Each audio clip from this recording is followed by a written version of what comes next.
बिस्मिल्लाहिर्रहमानिर्रहीम। अस्सलाम वालेकुम। खेलों की खबरों पर तबसर और तजियों से जस्कोर के एक और प्रोग्राम के साथ सैयद याह्या हुसैनी आपकी खिदमत में हाजिर है। वर्ल्ड कप में नाकाम मुहिम के बाद अब पाकिस्तान क्रिकेट टीम का मुश्किल और चैलेंज से भरपूर दौरा ऑस्ट्रेलिया का आगाज़ होने जा रहा है।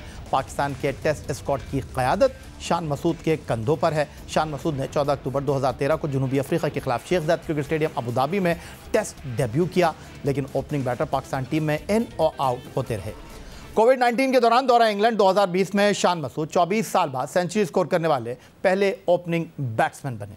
फिर दौरा न्यूजीलैंड के बाद टीम से ड्रॉप हुए और लेकिन शान मसूद ने काउंटी क्रिकेट 2022 में शानदार कारकर्दगी का मुजाहरा करते हुए कौमी टीम में वापस जगह हासिल कर ली।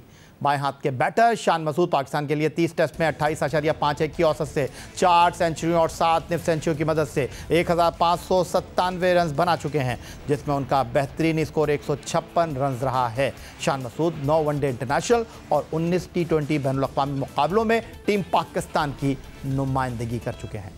शान मसूद को ऑस्ट्रेलिया के मुश्किल दौरे पर टेस्ट टीम की बागडोर सौंपी गई है। ऑस्ट्रेलिया का दौरा पाकिस्तान के लिए हमेशा मुश्किल और शिकस्तों से भरपूर ही रहा है। यही वजह है कि 1995 के बाद पाकिस्तान ऑस्ट्रेलिया में कोई टेस्ट जीतना तो दूर की बात, ड्रॉ भी नहीं कर सका।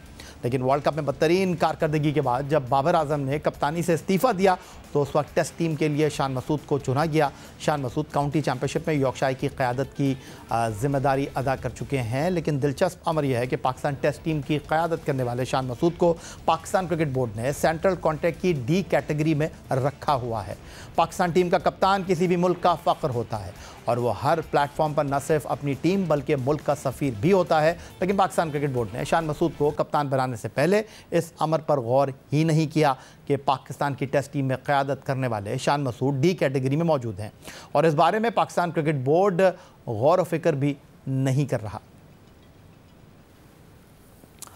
दौरा ऑस्ट्रेलिया के लिए पाकिस्तान का 18 रुकनी टेस्ट स्क्वाड पिंडी क्रिकेट स्टेडियम रावलपिंडी में 4 रोज़ा प्रैक्टिस के बाद लाहौर का रुख कर चुका है और नेशनल क्रिकेट एकेडमी में एक दिन आराम के बाद दौरे से कबल आखिरी ट्रेनिंग सेशन में टीम ने हिस्सा भी लिया। सुबह 11 बजे शुरू होने वाले ट्रेनिंग सेशन में दोपहर 2:30 बजे तक प्रैक्टिस की गई, जिसमें खिलाड़ियों ने बॉलिंग, बैटिंग और फील्डिंग पर फोकस किया। डायरेक्टर क्रिकेट मोहम्मद हफीज़ ने ट्रेनिंग सेशन को सुपरवाइज़ किया। पाकिस्तान क्रिकेट टीम बुध और जुमेरात की दरमियानी शब दौरे ऑस्ट्रेलिया के लिए सिडनी रवाना होगी। Pakistan cricket team Sydney airport पर कुछ देर क़याम के बाद कैमरा रवाना हो जाएगी। पाकिस्तान टीम को कैमरा में 6 दिसंबर से ऑस्ट्रेलिया में प्राइम मिनिस्टर 11 से 4 रोज़ा प्रैक्टिस मैच खेलना है, जिसके बाद पाकिस्तान क्रिकेट टीम पर्थ पहुंचेगी और ऑस्ट्रेलिया के खिलाफ 14 दिसंबर से पहले टेस्ट में नबर्द आजमा होगी। 26 दिसंबर से मेलबर्न पाकिस्तान और ऑस्ट्रेलिया के दरमियान दूसरे टेस्ट का मेज़बान होगा और सीरीज़ का आखिरी और तीसरा टेस्ट सिडनी में 3 जनवरी 2024 से शुरू होगा। पाकिस्तान क्रिकेट टीम द्वारा ऑस्ट्रेलिया के लिए तैयारियों के साथ अब कैंगरूज के देश रवाना होने को पड़ तुल रही है, तो दूसरी जानिब ऑस्ट्रेलवी सेलेक्टर्स भी इस हफ्ते पाकिस्तान के खिलाफ सीरीज़ के लिए टेस्ट स्क्वाड को हतमी शक्ल देने के लिए सर जोड़ कर बैठे हैं। ऑस्ट्रेलवी कप्तान पैट कमिंस ने ऑस्ट्रेलियन मीडिया को इंटरव्यू में बताया कि टीम का इंतखाब शेफील्ड शील्ड के जारी राउंड के अख्ताम के बाद ही सामने आ सकेगा। क्या पैट कमिंस बोले और उन्होंने इशारा भी दिया कि डेविड वार्नर अगर अपना टेस्ट करियर आखिरी टेस्ट होम ग्राउंड पर खेलने के ख्वाहिशमंद हैं तो ये उनका एक बेहतरीन अलविदा हो सकता है। डेविड वार्नर ने पाकिस्तान के खिलाफ टेस्ट सीरीज़ में रिटायरमेंट का इशारा दे रखा है, इसीलिए ऑस्ट्रेलियन मीडिया में उनकी रिटायरमेंट की खबरों पर भरपूर बहस हो रही है। उधर ऑस्ट्रेलवी टेस्ट टीम के खिलाड़ी पाकिस्तान के खिलाफ सीरीज़ से कबल पूरी तरह रिदम हासिल करने के ख्वाहिशमंद हैं और वो ऑस्ट्रेलवी डोमेस्टिक सीज़न शेफील्ड शील्ड में हिस्सा ले रहे हैं। ऑस्ट्रेलवी टीम में जगह बरकरार रखने के लिए सबसे ज़्यादा दबाव विकेट कीपर एलेक्स कैरी पर है, जो वर्ल्ड कप 2023 के इब्तदाई मुकाबलों में नाकामी के बाद टीम से ड्रॉप कर दिए गए थे। दूसरी तरफ जोश इंग्लिस ने वाइट बॉल क्रिकेट में अपनी परफॉर्मेंस से उनके लिए मज़ीद परेशानियां बढ़ा दी हैं। एलेक्स कैरी एशेज सीरीज़ में ज़्यादा अच्छा तासुर नहीं छोड़ सके थे, अलबत्ता टेस्ट चैंपियनशिप के फाइनल में भारत के खिलाफ उनकी निफ सेंचुरी ने फतह में अहम किरदार निभाया था। कैमरून ग्रीन, मार्नोस लबुशेंग, नैथन लियोन भी शेफील्ड शील्ड में मुख्तलिफ टीमों की नुमाइंदगी कर रहे हैं। मुल्क भर के मुख्तलिफ सेंटर्स में नेशनल T20 कप जारी है, जिसमें इतवार को कराची वाइट्स और कराची ब्लूज़ के दरमियान मुकाबला हुआ। International cricketer Azam Khan Karachi blues की नुमाइंदगी कर रहे थे, लेकिन मैच के बाद उन पर मैच फ़ीस का 50% जुर्माना आयद किया गया क्योंकि उन्होंने अपने बैट पर फ़लस्तीन से इजहार यकजहती के लिए उनके झंडे का स्टिकर लगाया हुआ था। फील्ड अंपायर ने उन्हें बैट पर झंडे का स्टिकर लगाने से मना किया था, लेकिन वो ना माने। इस पर उन पर मैच फीस का 50% जुर्माना आयद किया गया, लेकिन उसके बाद सोशल मीडिया पर पाकिस्तान क्रिकेट बोर्ड के इस फैसले पर सख्त तनकीद भी हुई, जिसके बाद क्रिकेट बोर्ड ने बैटर आजम खान पर आयद करदा जुर्माने का जायज़ा लेने के बाद उसे ख़त्म कर दिया है। पीसीबी के मुताबिक Azam Khan national bank stadium में होने वाले मैच के दौरान पीसीबी के ज़ाब्ता अखलाक की खिलाफवर्जी पर 50% मैच फीस का जुर्माना मैच ऑफिशियल की जानिब से उन पर आयद हुआ था। आजम खान ने पीसीबी के ज़ाब्ता अखलाक के आर्टिकल 2.4 की खिलाफ वर्जी की थी और एक अंपायर की हिदायत के बावजूद वो इस ज़ाब्ता अखलाक की पाबंदी करने में नाकाम रहे थे। खिलाड़ी और टीम ऑफिशल्स को इस बात की इजाज़त नहीं है कि वो कोई ऐसी चीज़ पहने और दिखाएं या अपने ज़ाती पैगामात अपने साजो सामान के ज़रिए पेश करें। इसलिए खिलाड़ी या टीम ऑफिशियल एसोसिएशन और पीसीबी क्रिकेट ऑपरेशंस डिपार्टमेंट की पेशगी मंजूरी ज़रूरी होती है। और द नेशनल T20 कप में मुल्तान की नुमाइंदगी करने वाले बैनुल अक़वामी क्रिकेटर सोहेब मकसूद और ऑलराउंडर आमिर यामीन ने अपने एक्स अकाउंट पर सिंध में पुलिस एहलकारों की करप्शन की दास्तान बयान कर दी। सोहेब मकसूद ने अपने सोशल मीडिया पर लिखा, वो बहुत खुशकिस्मत हैं कि सिंध में नहीं पंजाब में रहते हैं। ज़िंदगी में पहली बार कराची से मुल्तान बज़रिया रोड सफ़र कर रहे थे और सिंध पुलिस इतनी करप्ट है कि हर 50 किलोमीटर के बाद आपको रोककर पैसे मांगती है। सोहेब मकसूद ने लिखा, पैसे न देने की सूरत में आपको धमकी दी जाती है कि बग़ैर किसी वजह के पुलिस स्टेशन ले जाया जाएगा। सोहेब मकसूद ने अपने एक और सोशल मीडिया अकाउंट में लिखा, पैसे दे भी दिए फिर भी 50 किलोमीटर बाद आपको दोबारा रोका जाएगा। उन्होंने पुलिस से कहा कि वो बैनुल अक़वामी क्रिकेटर्स हैं जो कराची में मैच के बाद मुल्तान जा रहे हैं, फिर भी उन्होंने 8,000 रुपये लिए और फिर जाने दिया। दूसरी जानिब आमिर यामीन ने भी यही अहवाल सोशल मीडिया पर बयान किया। जियो न्यूज़ से गुफ्तगू करते हुए बैनुल अक़वामी क्रिकेटर सोहेब मकसूद बोले, सिंध में होने वाले वाक़े की आप बीती उन्होंने कुछ इस तरह बयान की। मैं और आमिर यामीन साथ थे, तो हम वापस आ रहे थे मुल्तान वाली सब मुल्तान। तो रात तकरीबन 12 बजे का ये टाइम था। करंड एक इलाका है सिंध का, तो वहाँ से हमने टूल प्लाजा क्लियर किया है और 2 किलोमीटर आगे एक सुनसान सी जगह पे एक चौकी बनी हुई थी, उसमें वहाँ पे 2 पुलिस वाले, उन्होंने हमें रोका नहीं, वो लिटरली सर रोड के आगे आगे बिल्कुल खड़े हो गए। हमने गाड़ी के डॉक्यूमेंट चेक करवाए और सारी चीजें। कहते जी आपकी गाड़ी की ये लाइट्स जो है ये हाई बीम में क्यों चल रही है। मैंने कहा सर ये बिल्कुल सुनसान रोड है, कुछ नजर नहीं आ रहा और वैसे भी आप ट्रैफिक पुलिस से तो है नहीं जो आप ये क्वेश्चन करें। तो कहता है जी आपको पता है इसका 1 लाख रुपए जुर्माना है। मैंने कहा सर मैं भी एक पढ़ा लिखा बंदा हूँ, मुझे पता है इसका कोई 1 लाख रुपए जुर्माना नहीं है। तो कहता है नहीं आप हमें 12,000 दे दो वरना थाने में चलो। मैंने कहा सर थाने में क्यों चले, हमने ऐसा क्या जुर्म कर दिया। तो कहता जी आप थाने में चलो वरना आप यहाँ पे 12,000 रुपये दे दो वरना थाने में चलो और वहाँ जाके हम आपको अंदर कर देंगे। और वो बंदा जब वो गाड़ी के अंदर उसने मूव किया उससे स्मेल आ रही थी, वो पुलिस वाला डर लग रहा था। तो जब ऐसा सुनसान सा इलाका था, फर्स्ट टाइम हम सिंध में ट्रैवल कर रहे थे, तो हम लोग डर गए दोनों। तो उसने जितने भी पैसे मांगे 8,000 रुपए उसने मांगे, हमने उसको दे दिए। आगे हम 30 या 40 किलोमीटर के अराउंड उड़ गए हैं, तो फिर हमारे साथ ऐसा वाक्य हुआ कि पुलिस दरमियान में आ गई। बड़ा बैड एक्सपीरियंस रहा है। मोरो से तकरीबन 68 किलोमीटर पीछे ये लोकेशन थी जो जहाँ पे ये पुलिस वालों ने हमें रोका था। हमने बोला सर हम क्रिकेटर्स हैं और इंटरनेशनल प्लेयर्स हैं और हम लोग मैच खेल के आ रहे हैं। तो उसने जब प्लेयर्स का सुना तो उसने एक तो डिमांड भी बढ़ा दी और ऊपर से सर बदतमीजी बहुत ज्यादा करने लग गए। इस अफसोसनाक वाक़े के बाद आईजी सिंध रिफ़त राजा ने क्रिकेटर आमिर यामीन और सोहेब मकसूद की सोशल मीडिया पर बातचीत का नोटिस ले लिया है। तर्जुमान के मुताबिक DIG शहीद बेनज़ीर आबाद को फ़ौरी तहकीकात का हुक्म दिया गया है, जिसके बाद DIG शहीद बेनज़ीर आबाद ने इंक्वायरी रिपोर्ट मुरतब कर ली। वाक़े में करंट थाने के 4 पुलिस एहलकार मुलव्वस पाए गए हैं। DIG शहीद बेनज़ीर आबाद के मुताबिक उनके खिलाफ बाकायदा FIR दर्ज करके कानूनी कार्रवाई की जा रही है। थाना सकरंद के SHO और बड़े मुंशी को गफलत लापरवाही का मुर्तकिब करार देकर मुअत्तल कर दिया गया है। प्रोग्राम में वक्त हुआ एक ब्रेक का। ब्रेक से वापस लौटेंगे तो पाकिस्तान फुटबॉल के गंभीर मामलात और कौमी खेल हॉकी पर कुछ निगाह डालेंगे।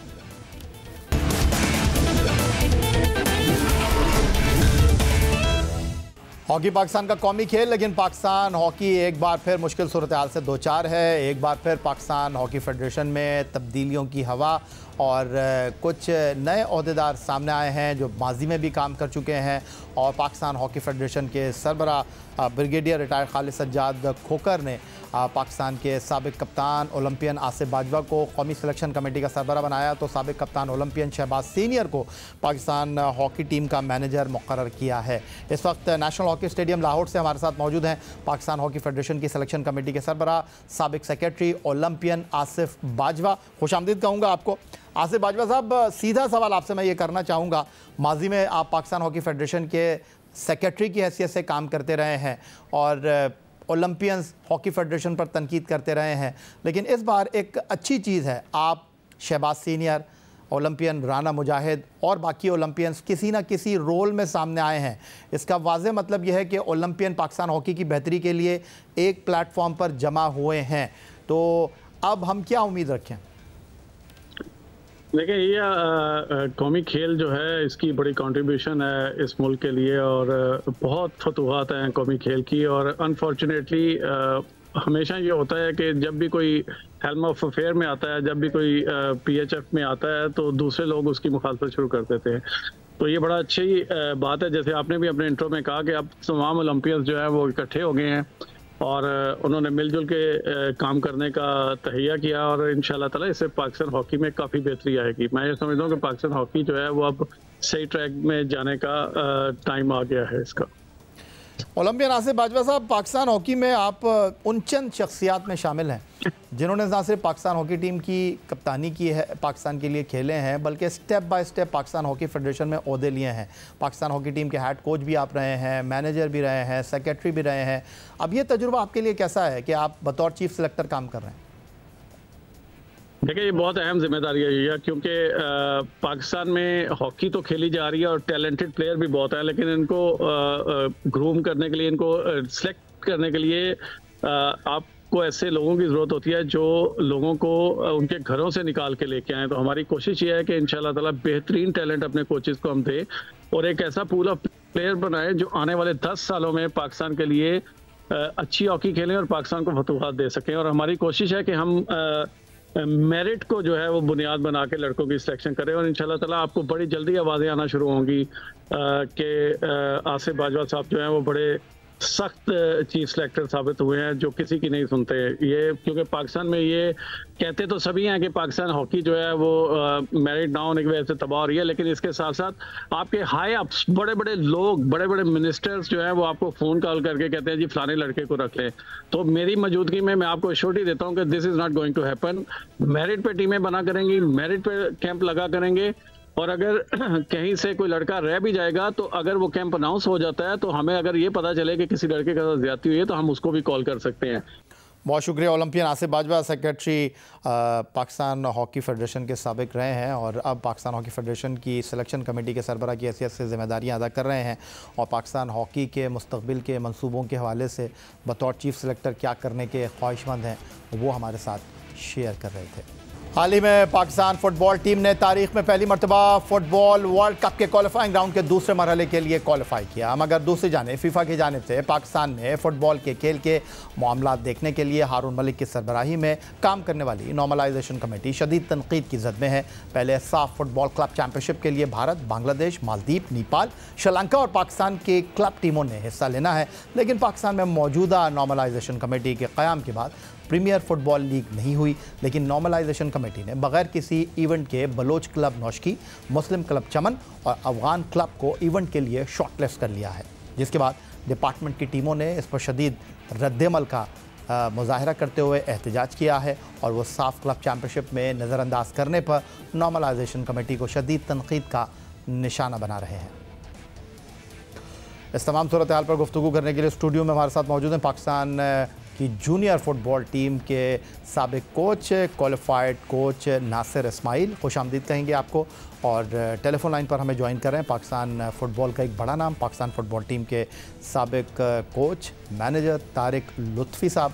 आपको भी प्रोग्राम में खुशामदीद कहेंगे। तारिक लुत्फ़ी साहब, ये क्या चल रहा है पाकिस्तान फुटबॉल में और ये जो तीनों क्लब जो कि साफ फुटबॉल चैम्पियनशिप के लिए शॉर्टलिस्ट हुए हैं, अफगान क्लब चमन, मुस्लिम क्लब की अगर हम बात करते हैं या फिर हम नौशकी की बात करते हैं, किसी तारुफ के मोहताज नहीं है, इनकी बड़ी खिदमात हैं, तो इनका मुंतखब होना तनकीद की जद में नॉर्मलाइजेशन कमेटी। जनाब, ये है कि बात को समझने की ज़रूरत है। इस बात की हम किसी भी ऐसे प्राइवेट क्लब के खिलाफ नहीं है, जैसे कि मुस्लिम FC है या अफगान चमन है या नोशकी है। वो बेचारे अपनी एफर्ट्स करते हैं और बलूचिस्तान से 3 टीमें प्रीमियर लीग में अक्सर व बेशतर हिस्सा लेती हैं, तो उनकी काविशें अपनी जगह पर हैं। लेकिन पाकिस्तान में 2012 से एक मूवमेंट चली थी AFC की तरफ से कि जो डिपार्टमेंटल टीमें हैं, जो बच्चों को रोज़गार मुहैया करती हैं, जो फैसिलिटीज़ मुहैया करती हैं, वो अपने आप को जो ना क्लब में कन्वर्ट कर लें। और ये प्रोसेस तकरीबन प्रीमियर लीग खेलने वाले तमाम डिपार्टमेंट्स ने अपने पास काविशें की और उसके बाद तकरीबन सब ने अपने आप को FC में कन्वर्ट कर लिया। तो अब 2012 से हम ये समझते हैं कि अगर KRL है तो वो KRL FC है, अगर SSGC है तो वो FC है, मतलब फुटबॉल क्लब है। इसी तरह नेशनल बैंक है या वापडा है या आर्मी है, सब क्लब, और सब ने अपने लेटर हेड्स भी बनाए हुए और लिखना भी शुरू कर दिया। और इसकी सबसे बड़ी जो मिसाल है वो ये है कि अगर AFC की एक्सेप्टेंस ना होती तो ना KRL FC प्रेसिडेंट कप का टूर्नामेंट खेलता, ना के इलेक्ट्रिक खेलती, ना पाकिस्तान वापडा खेलती। तो हम सब खेल के आए, बल्कि KRL तो फाइनल खेल के आई है AFC प्रेसिडेंट कप का, जिस पर कि उन्होंने बड़ी पजीराई की कि यार ये बड़ा अच्छा क्लब है KRL FC। तो बात यह है कि मौजूदा वक्त में हमारी सबकी इंतहाई बदकिस्मती है कि NC इन मामलात को बहुत अच्छे तरीके से देख नहीं रही, और वो ये नहीं समझ रही इस बात को कि अगर इन क्लबों को, जो हमारे जो डिपार्टमेंट्स हैं जिनको हमने क्लब में कन्वर्ट किया, अगर इनको मौका न दिया खेलने का AFC के टूर्नामेंट्स में या प्रीमियर लीग खेलने का मौका न दिया गया, तो इसका मतलब है कि NC जहां फुटबॉल में इलेक्शन कराने हैं उसको और डे टू डे अफेयर्स के काम करने हैं, वो मैं समझता हूं कि फुटबॉलर्स की शेयर को काटने की कोशिश कर रही है। ठीक हो गया। तारिक लुत्फ़ी साहब हमारे साथ टेलीफोन लाइन पर मौजूद हैं और स्टूडियो में हमें ज्वाइन कर रहे हैं पाकिस्तान जूनियर फुटबॉल टीम के साबिक coach, qualified coach Nasir Ismail. आप भी किसी तारुफ के मोहताज नहीं है। नासिर इस्माइल क्लियर कर दिया है तारिक लुत्फ़ी ने, और उन्होंने वाज़ेह तौर पर इस बात का खुलासा किया है कि ना तो मुस्लिम क्लब, ना ही चमन क्लब, ना ही नौशकी क्लब, उन्होंने कहा कि इनकी काम करने की अहलियत, सलाहियत से कोई इनकार नहीं है, इनकी परफॉर्मेंस से कोई इनकार नहीं है, लेकिन जो सबसे बड़ा प्रॉब्लम है वो ये है कि वो डिपार्टमेंट जो कि साल में ठीक ठाक पैसा लगाते हैं, उनको आपने बिल्कुल नज़रअंदाज कर दिया है। वो क्लब की क्वालिफ़िकेशन पर पूरा उतरते हैं, उनको नज़रअंदाज करके आप पाँव रख कर किसी और के पाँव पर आगे बढ़ रहे हैं। इससे जो है वो डिपार्टमेंट के जो मामलात हैं वो गंभीर हो सकते हैं, क्योंकि साफ फुटबॉल चैम्पियनशिप में किसी डिपार्टमेंट का क्लब के नाम पर शिरकत ना करना मसाइल का सबब बन सकता है। फिर उनको ये सवाल उठेगा कि किस बुनियाद पर वो टीम चला रहे हैं। बिस्मिल्लाहिर्रहमानिर्रहीम। थैंक यू वेरी मच जय भाई, आपने अगेन फुटबॉल के ऊपर आप बड़ी बारीक नज़र रखते हैं और बड़ी डिस्कशन भी हमारे साथ ऑफ द रिकॉर्ड भी होती है। देखें, तारिक भाई ने आखिर में एक रिक्वेस्ट की कि बड़ा जुल्म होगा, तो मैं यहाँ पे हम ये बात बताते चलें कि जुल्म फिर जुल्म है, बढ़ता है तो मिट जाता है। तो अगर ये इस किस्म का जुल्म इन्होंने किया तो मैं गारंटी देता हूँ कि जितने भी फुटबॉलर्स हैं जिनका ब्रेड एंड बटर डिपार्टमेंटों से मुंसलिक है, वो किसी भी सूरत इस चीज़ों को एक्सेप्ट नहीं करेंगे। हम एक ह्यूज प्रोटेस्ट के ऊपर जाएंगे। हम जैसे कि क्लियर कर दिया तारिक भाई ने, ये तीनों हमारे क्लब जो हैं, जो हमारा फ़ख्र है पाकिस्तान प्रीमियर लीग का, और हमें इनसे कोई एतराज़ नहीं है। AFC जो क्लब लाइसेंसिंग रेगुलेशन की 73 पेजेस की बुक है, उस बुक में ये कहीं नहीं लिखा हुआ कि department can't be a part of club licensing, कहीं नहीं लिखा हुआ। वो कहते हैं ये हमारे टेक्निकल रेगुलेशंस है, इसको जो भी मुल्क पूरा कर सकता है वो इसका हिस्सा बन सकता है। हमारे इन तमाम डिपार्टमेंटों ने वो तमाम चीज़ें पूरी की, ठीक है ना, जिसमें कंपलसरी होता है सबसे पहले अकाउंट, बैंक अकाउंट। अगर AFC कहीं आपको पैसे देती तो फेडरेशन के अकाउंट में नहीं देती, वो उस क्लब के अकाउंट में देती है। क्लब्स के अकाउंट तो यहाँ पे है ही नहीं, जिसकी वजह से इनका स्क्रूटनी का प्रोसेस रुका हुआ है। इन तमाम डिपार्टमेंटों के अकाउंट्स हैं, ठीक है, और इन्होंने तमाम रेगुलेशंस को फुलफिल किया है। मैं आपको छोटी सी मिसाल दूँ कि मालदीव, श्रीलंका, भूटान, ये वो मुल्क हैं कि जिन्होंने अपने अपने मेन स्टेडियम्स को ओन किया हुआ है, और उस स्टेडियम्स में वो क्लब लाइसेंसिंग के थ्रू कहते हैं हम इनको हायर करते हैं और यहाँ हम अपने होम अवे के मैचेस करवाते हैं। और उन्होंने बाकी तमाम चीज़ों को, जैसे आर्म पुलिस फोर्स नेपाल है, उसके आगे भी FC लिखा हुआ है, पुलिस है, पुलिस फोर्स नेपाल लिखा हुआ है, धवन आर्मी क्लब वहाँ भी क्लब लिखा हुआ है, नेपाल अपना बांग्लादेश पुलिस FC वहाँ भी लिखा हुआ है। तो जब वो उन लोगों को ये सारी चीज़ें फैसिलिटेट कर रही है सार्क में, तो पाकिस्तान को क्यों आइसोलेट करेंगे? ठीक हो गया। नासिर इस्माइल की गुफ्तगू आपने सुनी और तारिक लुत्फी साहब टेलीफोन लाइन पर हमारे साथ मौजूद हैं।